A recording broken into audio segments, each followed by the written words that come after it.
And you've just heard Mothering Tongue by Slim Wrist, taken from their album Closer for Comforting, which is out now. And I'm delighted to be joined by Brian and Fern, who are Slim Wrist. Hello, both.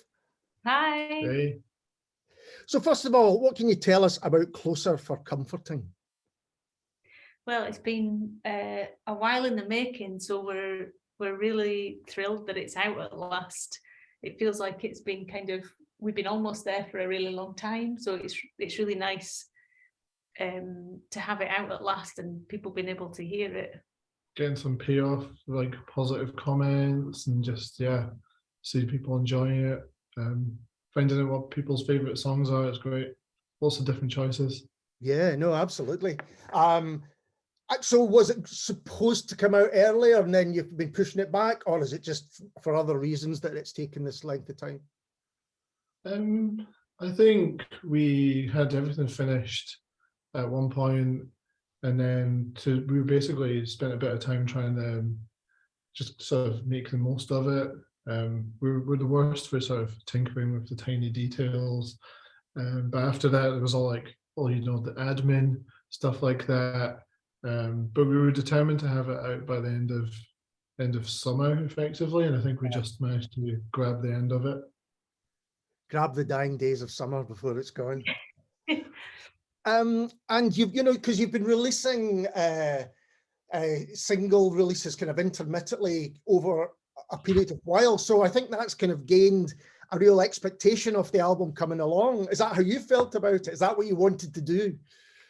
Yeah, well, I think we, as you say, we'd had quite a few singles out for a while, and we had an EP out as well, and then I think we were keen to have something a bit more an album as a kind of a full statement of us, I guess.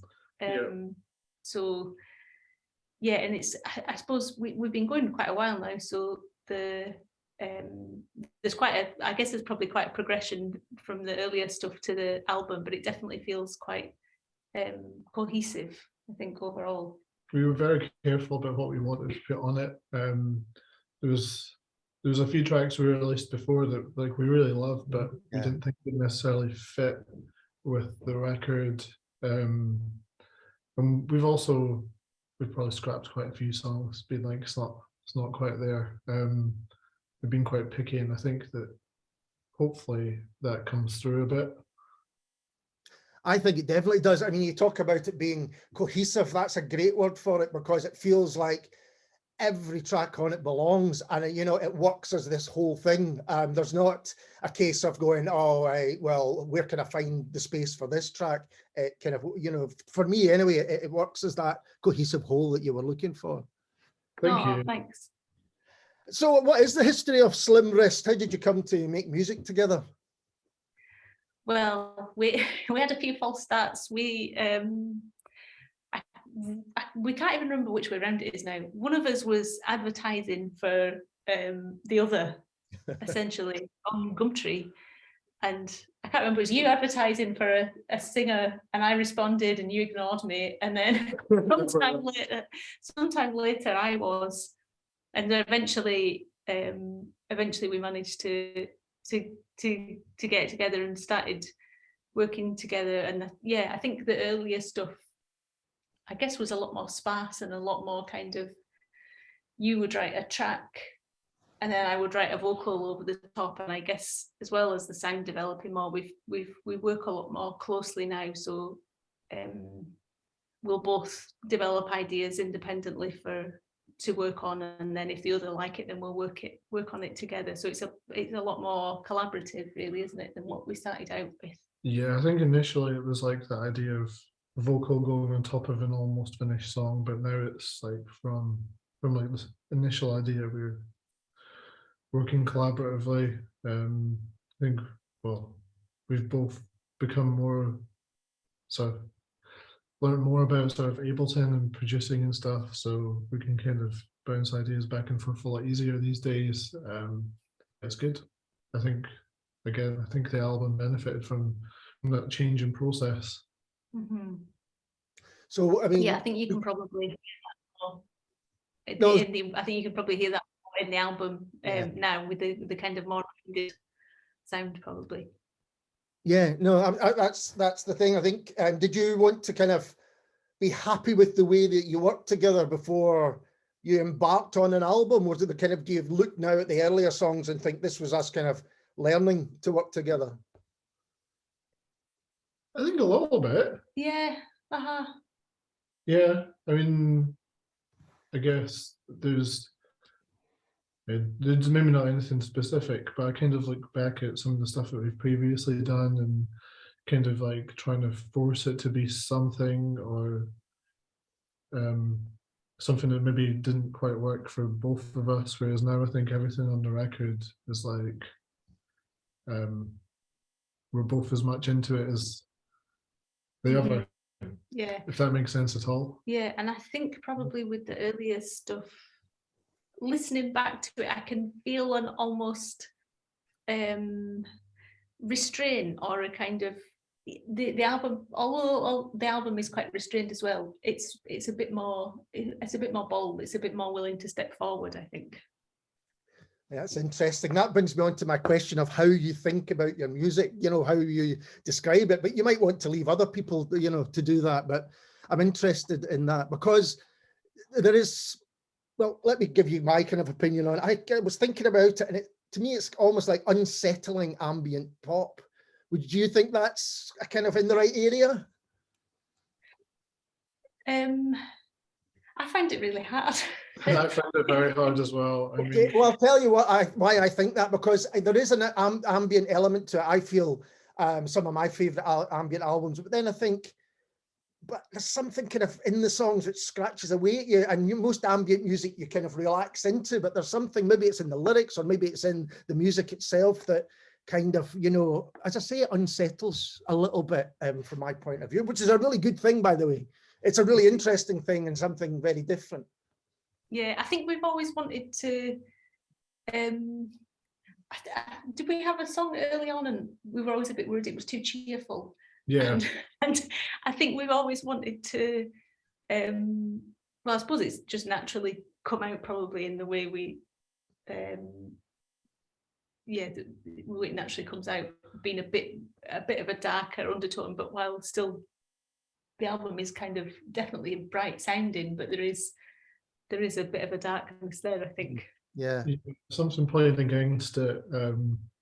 Yeah, I think I would definitely take unsettling ambient pop. I'm happy with that. Well, I was writing a review of a dystopian sci-fi novel while I was listening to the album, and I kind of thought, if they ever make a film of this book, this would be a perfect soundtrack to go along with it. It just seemed to really work, so that maybe fed into my ideas about that.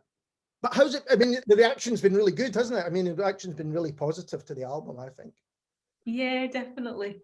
Yeah, I've had quite a lot of positive comments, people getting behind it, which is really nice. We had a gig the other week that was quite chaotic but a lot of fun. There was us and Tupper Werewolf in Edinburgh. That was good, fun night. It's just nice to actually have it out there and people listening to it. One of my favorite things is that I've heard at least half of the songs, maybe 75% of them, be someone's favorite. So that's nice, because we thought that it was like a consistent body of work that we had trouble picking out singles. Right. So kind of justified by that a little bit by having quite a few different ones. And you've picked two of our tracks that are quite different sides of the record, which is nice. Yeah, and it wasn't an easy decision to decide which ones to play, and I think that again goes back to the album feeling like a whole, in that the songs kind of feed into each other. It's not like Michael Jackson Thriller where you go, this is the 7th single off the album or something like that. It demands, I think, to be listened to from start to finish. Yeah. Thank you. That's really nice to hear. Yeah, we definitely got that, but it's nice to hear that other people do too. Yeah. And you mentioned playing gigs. So you've been playing the songs from the album live, and how does that work? How do you do that? Well, we pick some parts that we play. We've at the minute got the structures all down in the laptop, and we sort of add bits on top. We play some synths, we hit some samples. It's something that's always given me a bit of a headache. I take most of the responsibility for sorting out the live stuff in Ableton. It's also something that I've always wanted to tweak with and sort of bring in more sort of live elements, and we started playing a bit more percussion, and I guess it's something that I'd really like to continue experimenting with. Don't know if you'd agree. Yeah, no, we have kind of talked before about adding more live elements. It's something that's never quite we've done bits and pieces, haven't we? But We've done bits. We've always had, I guess, aspirations to do more. We might need to see. I mean, we had like a bit of obviously an enforced break from gigs that allowed us time to go and finish the record. So we might need to find a little bit of time if we wanted to do more of rejigging the live set. But yeah, it was ideally just to give as much of a live and interesting experience as possible. So you can see almost the live side of things developing as you kind of and would that change the songs themselves, or is it just more of how it's presented?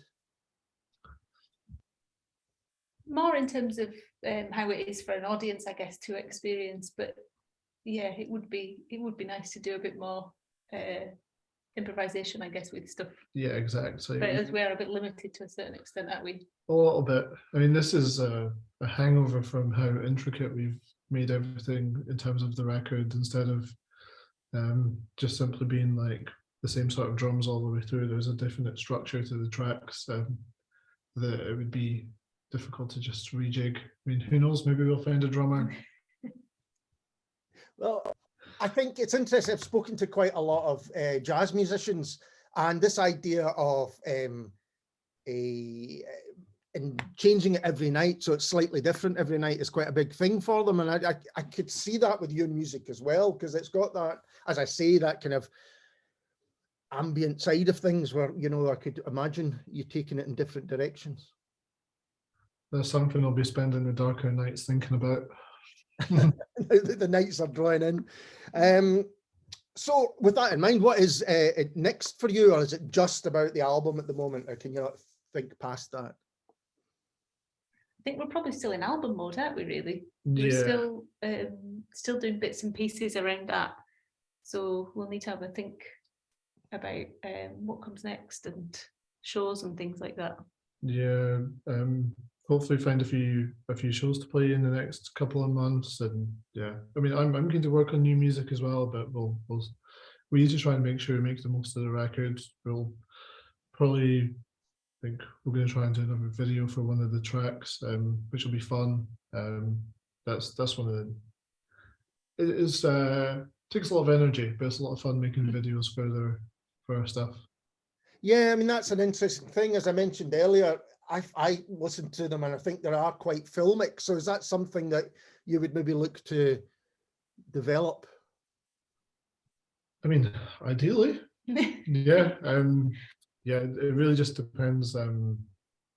Yeah, on we find, as we say, these the videos sometimes take quite a bit of energy, so it might be challenging, but it's definitely the sort of thing that interests us.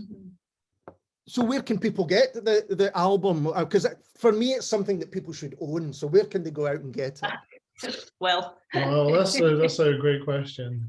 Bandcamp at the minute, and potentially by the time this goes out, there could be an idea for something physical, but that's something that's been quite a challenge. We've been wanting to do a run of vinyl, but because of the whole vinyl industry stuff, we couldn't even get an order in. Yeah. So companies wouldn't even take our order for, like, no matter how long the queue is. But we might have something now, or we might decide to to do something other than vinyl, but we definitely want to have something physical.